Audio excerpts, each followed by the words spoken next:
Here we go, it's scary.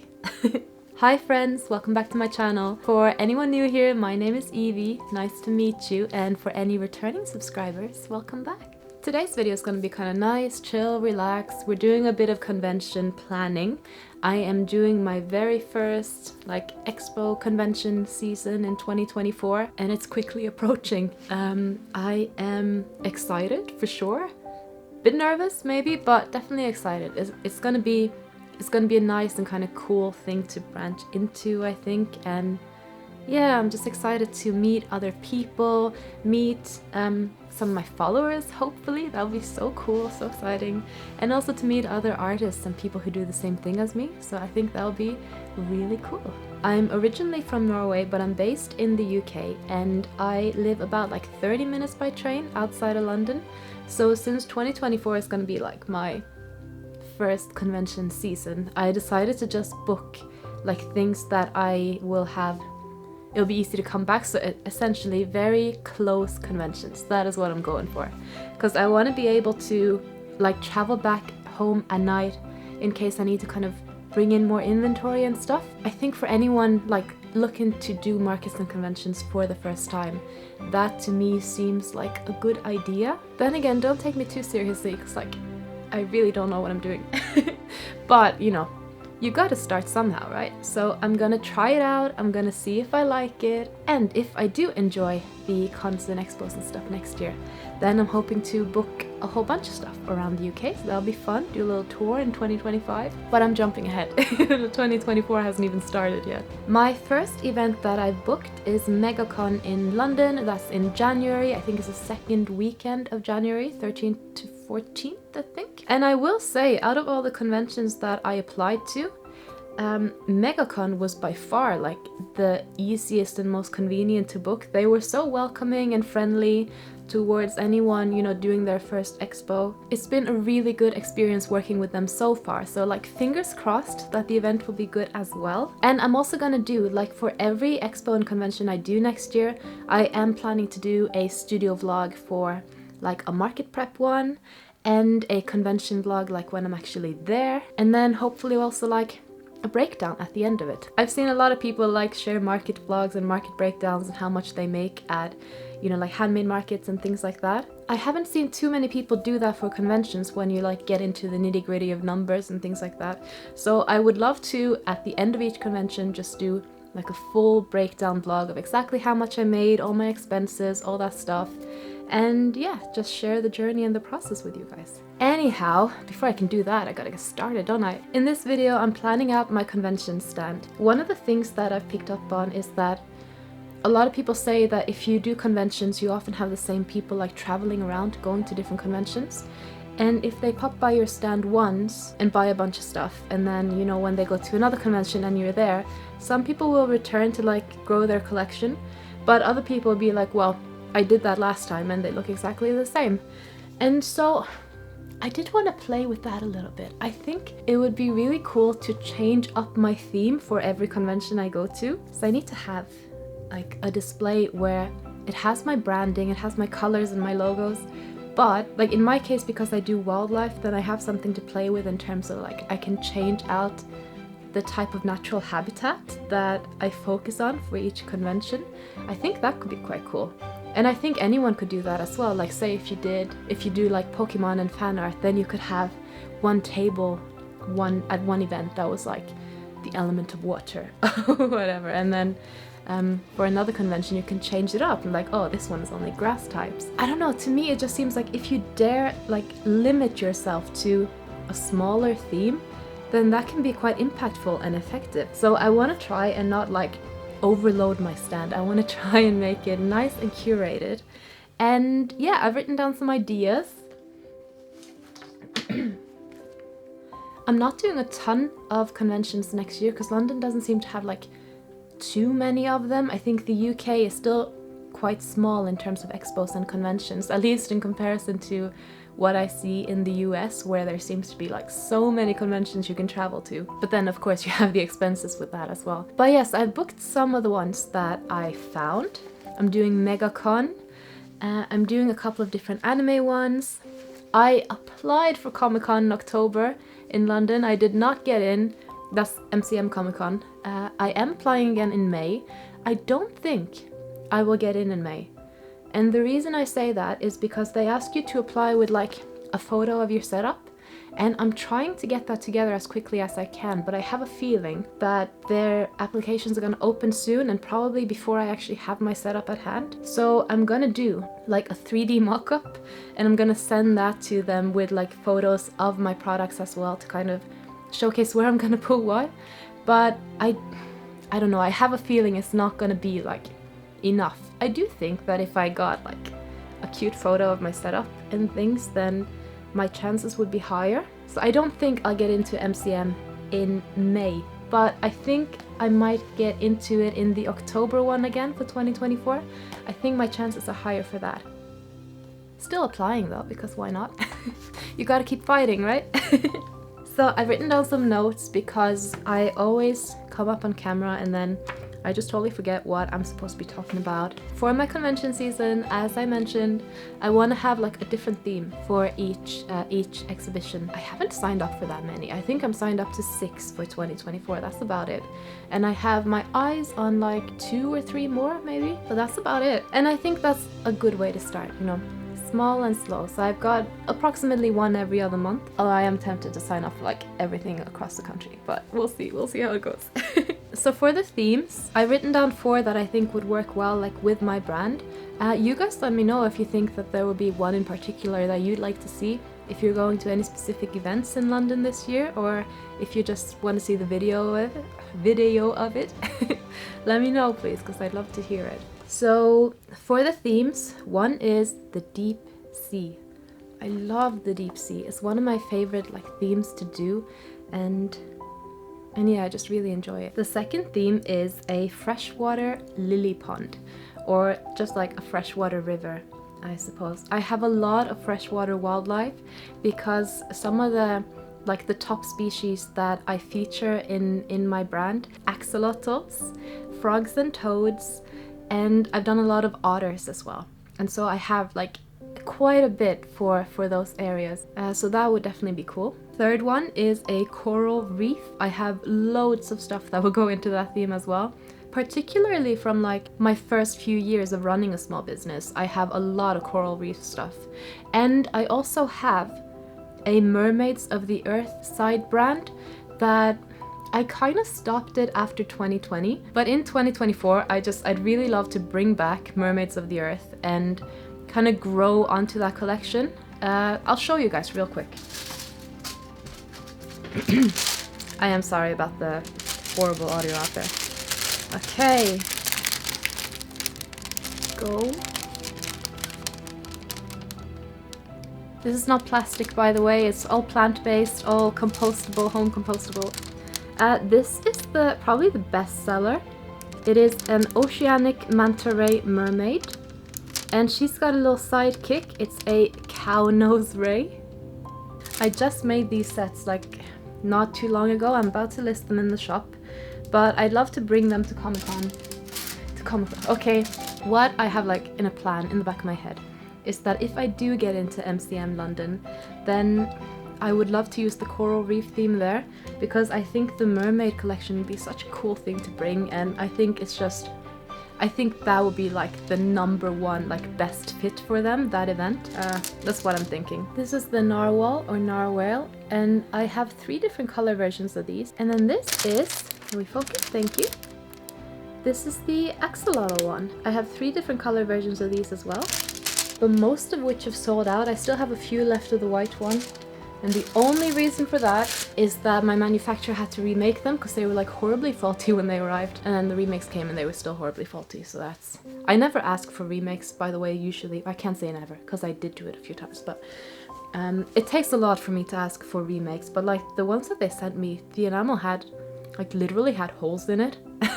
And you kind of thought, how did no one see... Anyways.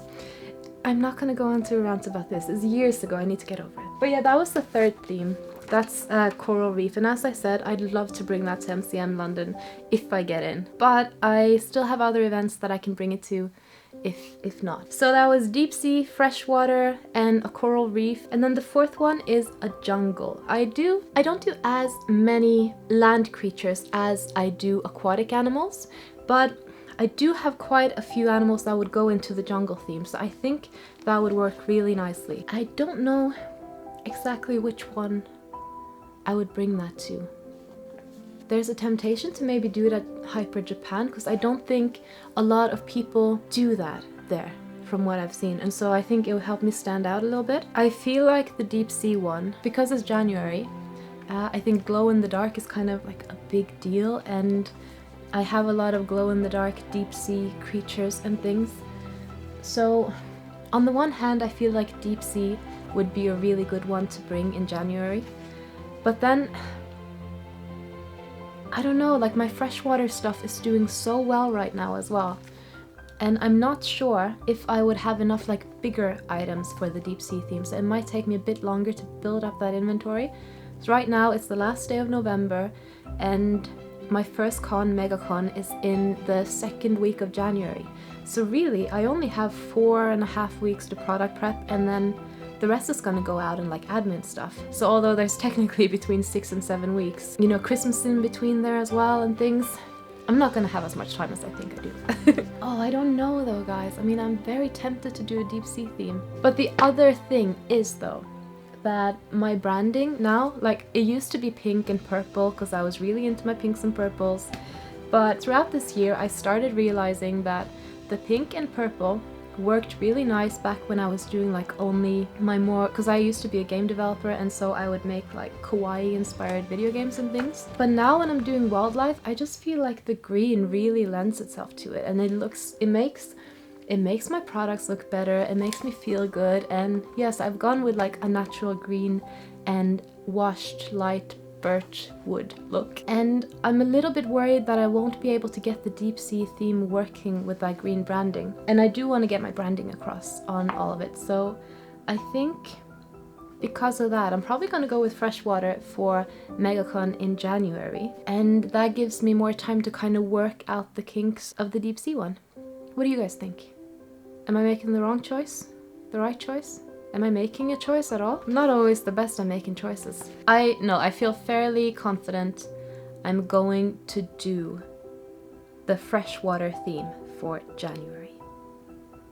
And then I can save the deep sea theme if I get into MCM in October in 2024. That's a good thing. Okay, so freshwater, here we go. That's one ticked off my list. You were there for it, you were there to see it. But do let me know in the comments if you think it's a bad choice, because, you know, I'd love to hear it. And then for each of those themes, I want to feature some key species, because my main products that I do for my shop, if you're not like familiar with my brand, my main product is enamel pins, and I do like loads of enamel pins. Enamel pins are great when you see them up close, because they're shiny, they're tactile, they're quite like nice and hefty. Once you get to them, once you get to see them, then they're quite captivating, but they're not easy to spot from afar. So what I'm thinking is that I'd like to take some of my enamel pins that I already have, and for that design, I will turn that design into like larger handmade products as well. And I think that would just help, well, for one, it'll help me get into more like crafting and DIY stuff, because I love making handmade things, but I struggle to stick to it. So I think if I have a plan, then I will stick to it. But another thing is, I think it'll be quite captivating. You know, people can, if I made some crochet plushies, then people could maybe see them from afar. It's a bit easier to see something like that's like the size of this than, I don't even have one here, the size of this. So like easier to see from afar than this. And speaking of this one, actually, I brought this out from my like games room. That's where I sometimes put my plushie collection and plushie prototypes. I made this one I think 2 years ago. It's a bumblebee goby, which is a freshwater fish, I think. I'm pretty sure. Like a freshwater tropical fish. And I don't know, I mean, this is a prototype, remember, so it's okay. I thought about like maybe making some more fish plushies for the event. That could be cool. And I do have some bumblebee goby enamel pins as well, so that would also work. But the key species that I'd like to bring, because I'd like to match up every theme with a couple of key species. So for the freshwater theme, I thought I would do axolotls, of course, because they're like one of the main animals that I feature in my brand. Another one is frogs and toads, so technically 2, but yes, I want to do some frogs and toads for sure. And then geese. Now, I've only ever done one goose enamel pin, but it was super popular.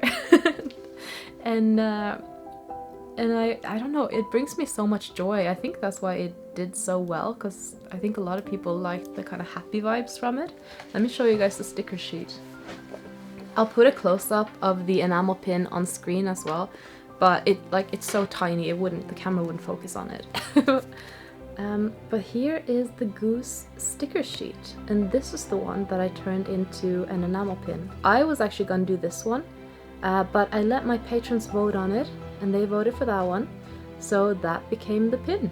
And they made a good choice because a lot of people liked it, so shout out to my patrons, you always make great decisions. Thank you very much. And they keep me grounded. So yeah, axolotls, frogs and toads, and geese. And then I have written down some like additional animals that I'd like to have a go at making bigger things for. One is a manatee, because I love manatees. My customers tend to love manatees as well. And yeah, I think it will look really cute to have some big manatee plushies, but I don't know if there'll be time. We'll see though. And another one is otters, because I have a lot of otter pins, and I think that if I had like a big otter plushie, then that will kind of bring in the otter people, and the otter people would see the otter pins and the otter plushies. I'm stumbling in my words here. But yes, so otter plushies for the otter people. And then I've also written down stingrays and tadpoles. There are a couple of like freshwater stingray species, and I think, I don't know, I see a lot of people like get really excited about sea pancakes at conventions and things, and so I thought if I could do like a freshwater pancake. And tadpoles, that was more because they would be quite easy to make, let's be honest. And I have a couple of tadpoles enamel pins, so they would look really cute next to like a couple of maybe handmade figurines or something in clay. But yeah, that's kind of what I'm thinking. But definitely axolotls, so I'm gonna do some crochet plushies of them, and maybe a couple of clay sculpts as well. And for the frogs and toads, so I've tried out this pattern, which you might have seen in my previous studio vlog, and these work out like quite quickly. I mean, you can see it's wonky and stuff, but honestly I don't mind because I'm learning crochet. I would just put a note about that. I'd mark them down so they weren't like as high priced as, you know, a crochet professional would charge for them, because I don't think it would be fair to charge people that amount. I'll show you guys though. This is my like bucket of crochet things that I've tried out. I'll do a whole separate video if you guys are interested on like all my first crochet projects. I started at the start of October learning how to crochet, but in terms of the actual amount of hours and days that I've spent, it's probably around 2 weeks. So yeah, it will be fun to do like a little video of my first projects if you guys are interested in seeing that. This I think was one of my first one, probably number 3 that I made. And he's quite cute. I really like him. The pattern that I used for my frogs is by Lacromi, and it's this one. As you can see, like theirs is super cute. Mine is not as cute yet, but I'm working on it. But yeah, I did this one. His legs are really wonky, but that's alright, you know, we're getting there. So that's the frog plushie pattern that I've been working with. And I mean, these ones have been modded a little bit, and I think that's probably the direction that I will take, but you know, we'll see how it goes. For the axolotl, I also want to make crochet plushies, and I did try out this little guy here.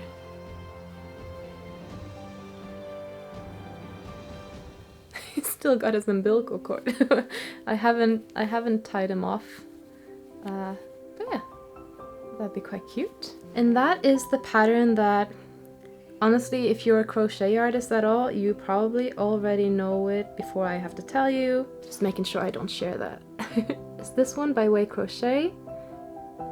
It's such a good and like well-made pattern. And I also tried making a bigger one. I didn't finish it, so like he doesn't have a bum at all, but because I ran out of yarn, and then the next morning I didn't feel like finishing it at all, so he's been stuck for like almost a month.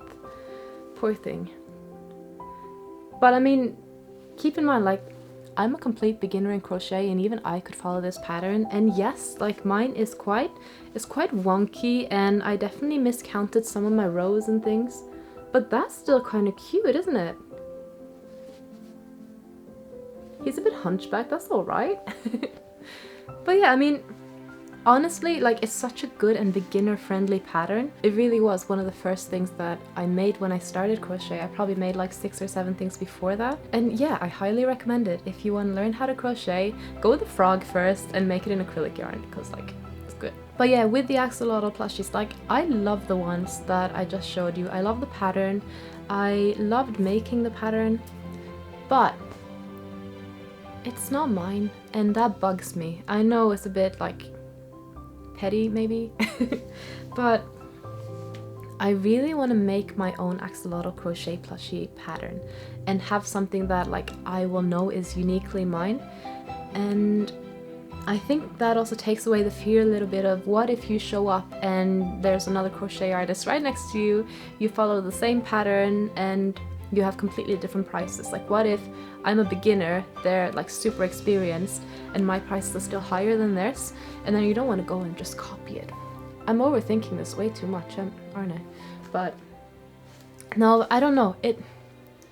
I don't know why, but I don't like using other people's patterns. Not because I mind the patterns. I think all the patterns I bought have been wonderful and super easy to follow. But I want to strive towards making my own pattern. I learned how to make some triangles the other day and I started my own goose pattern. Right now I've just been making the wings. There we go. It really does look like the start of a bikini, doesn't it? That's terrible. Yeah, so I thought these could be like goose wings, and I've made 2. So the next thing I'm gonna do is, let me see if you guys can see it. I added the tip like here because I thought it would be cool to have it almost like a feather sticking out. So those would be the goose wings. And then I'm gonna try to make a body. For the yarn, I'm using Papatya Roving. So it's 20% wool and 80% acrylic. I can't remember why. I think that was like an introduction deal on these from the yarn store that I used. It was 3 skeins for a $5, I think. So I thought it doesn't hurt to give it a go. They only had 4 colors, but one was white and one was yellow. So I thought, goose, you know? Of course, a goose, of course. So those are kind of the 4 animals that I'd like to... I mean, I'll be perfectly honest, I probably won't do the bumblebee fish, not because I don't want to, but because I just don't think there's time. So I think I'm going to focus on the axolotl plushies, the frog plushies, and the goose plushies. And then I might also make some clay sculpts if there's time. And again, it'll be the same, like axolotls, toads and frogs, and geese. So yeah, that will be cool. There's yarn on my lens. So all of those handmade items, the axolotls and toads and geese, I would make them to fit my biggest kind of character series or collection, which is called Sidekicks of the Earth. And I showed you like the mermaids before. So the sidekicks were always meant to like accompany the mermaids. And I always imagined expanding to not only mermaids, but like forest spirits and things like that. And I might one day. But yeah, the sidekicks have been like my most popular character series ever. So they're gonna take like center stage in the expo display, definitely. And for that series, yeah, I have enamel pins, stickers, and also some trading cards. So those are all like, I've already brought in a ton of stock, they're ready to go. I don't imagine selling out of any of them. But at the same time, I literally have no idea how much stock to make. If you've done conventions before and you're like happy or willing to share your experience, I would be like so grateful. And I'm sure other people would love reading that in the comments as well. So if you have some knowledge you'd like to share from either expos or markets, feel free, you know. No, that would genuinely be like so nice of you and so cool. Then I've also made like a small to make list. I don't have a lot of art prints of my sidekicks, and from what I hear from people who do pins and stickers, they tend to say that art prints don't necessarily sell as well, but they do bring people in. And so I think if I made like maybe 5 or 6, maybe even 10 of some, it's not like it cost me anything at the moment because I have my printer, I'm all stocked up with ink, I've got a ton of like nice linen fine art paper and stuff. And the linen paper is not like super expensive either, it's kind of like a mid-range art paper. So there's no risk for me in like trying out art prints right now. So I'll make some, like maybe 10 of each or something like that, and we'll see how they do. And then we have mystery grab bags. I have a tons of like seconds pins of B grade, which if you're not familiar with pins, they're basically things with visual imperfections. They're still nice, but you can see the flaws. So I thought I would do some lucky dip bags where you get like maybe 5 pins for 20, something like that, which is quite a good discount. And it would be a nice way for someone who might be on a budget or might not want to spend too much on the day. You know, you get 5 pins, you could either use them as gifts for people or you can use them to boost your collection, all that good stuff. And then the final thing I've written is chained pin sets, or I suppose it should be pin sets in general. So some of my pins like go really well together as a set, and very often I've actually made them to go as a set as well. So I think putting a few of them onto like cards as sets where they're discounted would just be kind of it'll be a nice way both to show people like, hey, these two go really well together, and if you're willing to take them both in, then you get a nice discount. So yeah, I think that would be cool. Also, in terms of like my shop, if you're looking to start a shop where you already have one, chained pin sets, yes, absolutely. Like they are some of my best sellers in my store, honestly, and I really struggle to keep them in stock. I don't always have them because making the chains by hand takes a long time. It does, and I only add like an extra, I think 2 or 3 pounds, which is like $5 each, onto the listing to do a chained pin set. And it's probably undercutting myself a little bit because it does take a while to actually make the chains. Plus, of course, the material investments, that's also a big deal. But if you have like products that maybe you're struggling to sell or something and you think they would look good as a set, then think about doing a chained pin set. If you want to see a video on how I make those, then please let me know. I'm happy to make it. Yeah. Always happy to make that stuff. Okay, so that was Sidekicks of the Earth, my biggest collection. But then I also have some smaller like character series for my shop, and I was thinking of giving them like a small space each. So I would divide my booth where like everything has a consistent theme and that helps tie it together, but the individual character series would like have a slot each, and then maybe a little description of the series as well, so that for anyone new, they could come in and kind of learn about it as they're shopping or having a look around. Whew, getting out of breath. Oh, it's getting quite sunny, sorry. I'll move the camera. I have this like massive window, and when it gets super sunny here, like my face just vanishes into the white walls. You just see my eyes and mouth. Yes, my second biggest character series is the Lottles. And for the Lottles, I made this collection, I think it was last summer, I think, and it was called Lily Pond Valley. So I brought this to show you guys because I think it really showcases the characters and the collection well. This is a mouse mat. I also made from the same collection this zipper pouch, which I love. I think it's so sweet, and it's actually even like double lined. So inside you have all of my little Lottles. The white and pink one is called Lottie, and that's just Lottie's cousin, I guess. but yeah, so she's in there with a bunch of lily flowers. And the zipper is pink, which is like so cool. I love that. What I'm thinking is, if I'm bringing the Lottles as like a separate character collection, then the Lily Pond Valley collection is definitely like the one to highlight, I think. If you're ever interested in like knowing my manufacturers as well, definitely let me know. I'm happy to do a video on it. And I also have a article or like a page on my website where I talk about the things I use. It does have affiliate links, but like it shows you everything that I use. So if that's something you're interested in, I will leave a link in this description. And I have 3 different Lottle coloring books published. For the Lottles, I've actually written down, there isn't a lot that I need to make for them. I'm kind of set in terms of the type of items that I want to bring for them, so I don't need to do handmade plushies or clay sculpts for now, because I feel like a lot of the products I have for them are actually quite big anyways, so that's okay. And I also have like keychain plushies of them, so I think I'm alright with the Lottles. I think that's alright. I do want to make a couple of art prints and some stickers or sticker packs, mostly because I already have the artwork for it. It's gonna take me maybe a day to print it and like make everything. I think that's perfectly doable. So yeah, we'll do that. Then for the third collection, I have a collection called Fruit Frog, which is a spin-off from the Lottles. So, God, I don't think I said. The Lottles is my axolotl series. So it's like all the different characters are axolotls. And they live in a place called Lottoland, where Lottoland is like powered by fruit juice.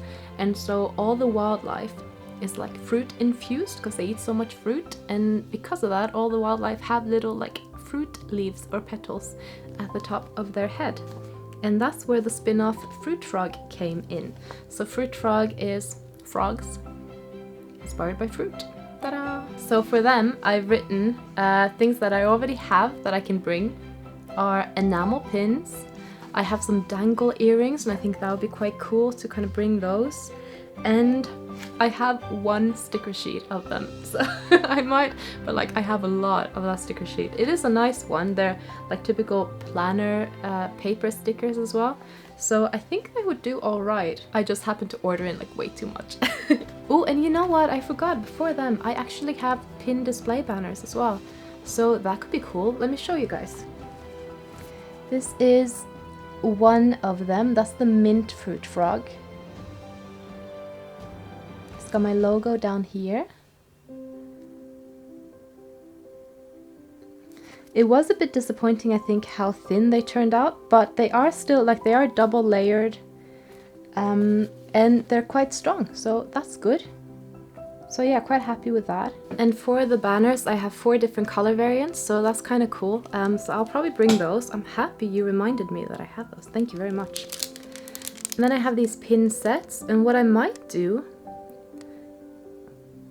is buy like a small gachapon machine, and I could put these in individually, and it could be like, you know, £3 for a spin.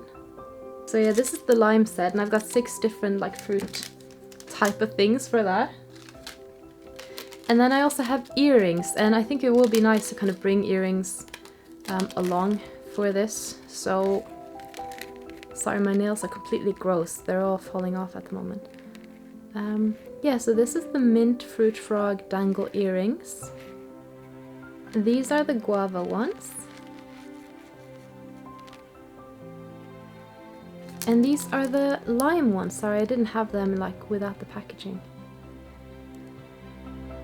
For fruit frogs, that's what I have for them. It's a much smaller collection. I also have some like B grades from an earlier series of enamel pins that I did with them. So that could also be a gachapon, or like maybe I could do like a B grade bundle or something. I don't know.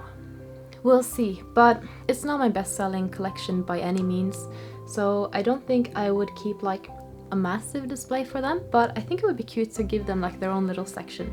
Probably right next to the Lottles, and then we can kind of, I can take the people who come by my booth at like a tour of, you know, this character series links up with this one, and that'd be quite cool, I think. And then I've written to make. So I've written art prints, stickers. I'd like to do clay sculpts. I've written that. And then I've written plushies with like question marks, because I don't know. I think it would have to depend. So will I be doing fruit frog plushies, or will I be doing the regular frog plushies? Because I don't really think there's as much of a point in doing both. So I don't know. Let me know what you guys think. Should I focus on the fruit frog plushies, or should I focus on the more like realistic toad style plushies? What would you be more interested in? I think stickers for this collection would do really well. I don't think art prints are necessarily like necessary, but I did draw up these ideas, and I'll put them on the screen here. Ta-da! I drew these up, and I thought because I already have them, then there's no harm in making a couple of art prints and also turning them into stickers, and I think it'll be a nice way of like giving the collection a bit more flesh, if you'd like. So yeah, that's what I'm thinking. And then my fourth and final character collection that I wanted to bring for this is Nudie Bun, which is a smaller collection of kind of extra chunky sea slugs, most of which are inspired by Nudie Branks. And yeah, I think they would fit in nicely. I probably wouldn't bring, maybe I would bring all of them. The thing with Nudie Buns is, like, on the one hand, you'd think they only fit with the coral reef theme and maybe the deep sea theme, but because I have a lot of them that look quite like green and freshwater-esh, I think I can still like sneak them in. I guess because they're fantasy sea slugs as well, I can curate them into a freshwater theme if I'd like. So I do actually have a few. Some of these are B grades, so I'm sorry they're, you know, like, not all of them are like aesthetically perfect and things, but this is Oscar. And his card actually has like lily pads and things, so that would work nicely. That's Rocket.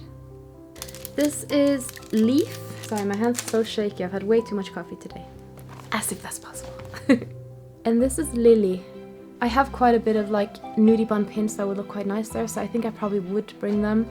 And what I've written for them is I already have enamel pins and stickers to bring, but that's really all I have for them. So what I'd like to do is like lucky dip pins or mystery pins where you hide just one pin into like a pocket, and oh, there's a fly.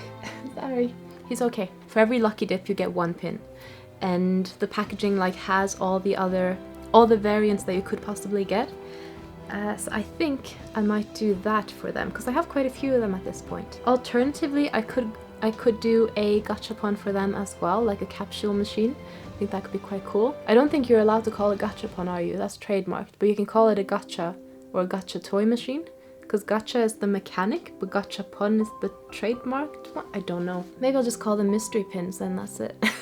The thing is, I already ordered one gacha machine, but if I want to do both the Fruit Frogs and Nudie Bun, then I'll actually need a second one. But then I'm thinking I don't want to invest too much upfront in like equipment, so maybe it's better to keep one gacha for my first event and then kind of let it self-fund. So if I get enough gacha sales, then that can fund my second machine. I think that's the way to go. I don't want to be too impulsive and just buy in a whole bunch of stuff before I've even done a single event. I mean, I want to, but I'm trying to restrict myself.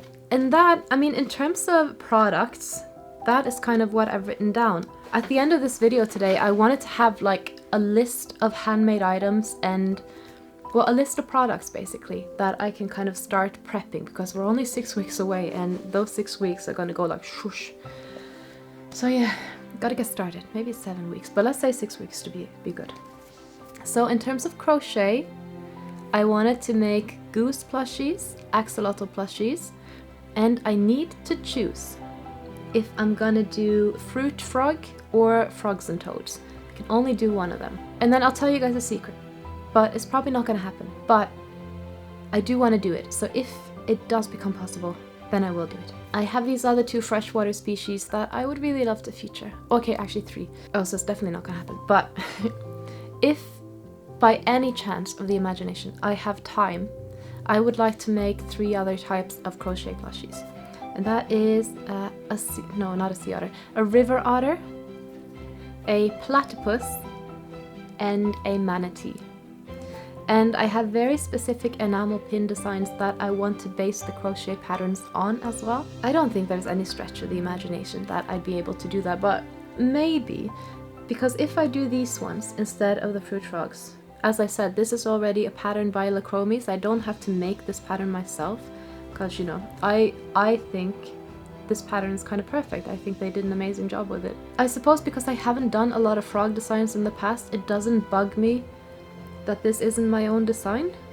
But I think maybe it's with axolotls more, because I do so many axolotl designs, and if I use someone else's pattern, even if I credit them, I just feel a bit like a fraud, which is silly. It's silly thinking, but I think you gotta go with what you feel is, you know, what you feel more comfortable with. So for me, for some reason, I don't feel like a fraud when I'm using the Lacromi pattern and kind of, you know, crediting the creator. But for the axolotls, I really do. And maybe that's just my mind's way of telling me that I really want to make my own pattern. So it could be that as well. But yeah, I do think with the manatee and platypus patterns, I could use, because actually they're quite similar in shape when you like kawaii them down. And I think for my designs, I'd be able to use the same pattern, almost the same pattern for both of them. So I might have a go at that. The otters, I think, would do really well, but I would have to see. But definitely, I think the manatees and the platypus, sorry, I'm looking up at the shelf because they're right there. I think it would be really cool to kind of do that. But that's not what I'm supposed to be saying. I'm supposed to say, okay, I've made a choice. I'm doing 3 things. Okay, yeah, so what did we say? A goose crochet pattern, axolotl crochet pattern. I don't need to do a frog crochet pattern because I'm using the Lacromi one, so I just need to make some of those basically. And then for the clay sculpts, I'm definitely doing a goose clay sculpt. I will probably do the axolotls as well because I bought the clay a while ago and I don't want it to go bad. And I bought specifically like white and pink clay to make axolotls with. So I think this is a good opportunity to do that. I don't have to use it all. I can make a few of them and bring them and see how they do. But yeah, I'd like to do that. Second thing to add to the list, I have a lot of art prints and stickers to make for each one of the 4 like character series. But other than that, for the Lottles, I'm not actually making anything for them. I'm just gonna bring the stuff I already have. So they're nice and easy to work with. For the fruit flogs, the fruit flogs. For fruit frog, I will probably do some clay sculpts, and actually if I do the clay sculpts, I will probably not do the fruit frog plushies, just because I think there's a bit too much there. So I'm gonna make a decision now. I will do the fruit frog clay sculpts, but not the plushies. For this time at least. There's always time in the future. Speaking of time, I'm just looking because I have a delivery coming. I don't want to miss it because then they'll take it somewhere else and I will just struggle to get hold of it. So I'm gonna switch my sound on my phone. And then for Nudie Bun, so actually with Nudie Bun, which is the like sea slugs, I would really love to make plushies of them if there is time, but I don't think there is. But that would be so cool if there was. I've made like sewn plushies of them before instead of crochet ones. I've made sewn ones and I still have a lot of the fabric. So that could be quite cool. I might do that. And also they're quite a simple shape, so I could probably work out how to do a pattern for them as well. It's basically a ball with ears. Very creative in my character designs. So yeah, for Nudie Bun, I've written clay sculpt sticker packs and to do a gachapon. I've already ordered the gachapon machine, so that's okay. I just need to dig out all my my second spins and kind of get them ready. And yes, I've written clay sculpts, but I might swap that to plushies. I think when I get all the other things ready, I will see what looks best maybe. Maybe that's what I'll do. Okay, so we have some crochet patterns to develop. We have some crochet plushies to make. We have some clay sculpts to do. I've got some B-Grades bundle to conjure up. Oh yes, that's one thing I forgot. A lot of the pins that I want to bring, a lot of the enamel pins, I don't actually have specific backing cards for them. So that's another thing that I need to do. I am going to be doing videos for most of these things, like market prep videos. So if that's something you're interested in watching, then please give me a follow or a subscribe. I don't know, I'm really awkward. If you enjoyed this video, please consider subscribing to my channel. It would mean a lot to me. And yeah, I hope you found this video interesting, or maybe it was like cozy background or something while you work. If you worked on something while watching this, please let me know in the description because I would totally love to hear like what you're working on. It would be very cool. But yeah, I'm excited to grow this channel with you guys. I love making these videos for you guys, and yeah, I think we could do a lot of cool things together. A few videos that I have coming up as well is I'm gonna do a cost breakdown of all my like investments that I'm making for convention season, and of course individual convention vlogs like I mentioned, cost breakdowns and things like that, and yeah, making some products. I really don't know how to end a video. Thank you so much for watching. It meant a lot to me and I hope you enjoyed it. See you next time. Bye!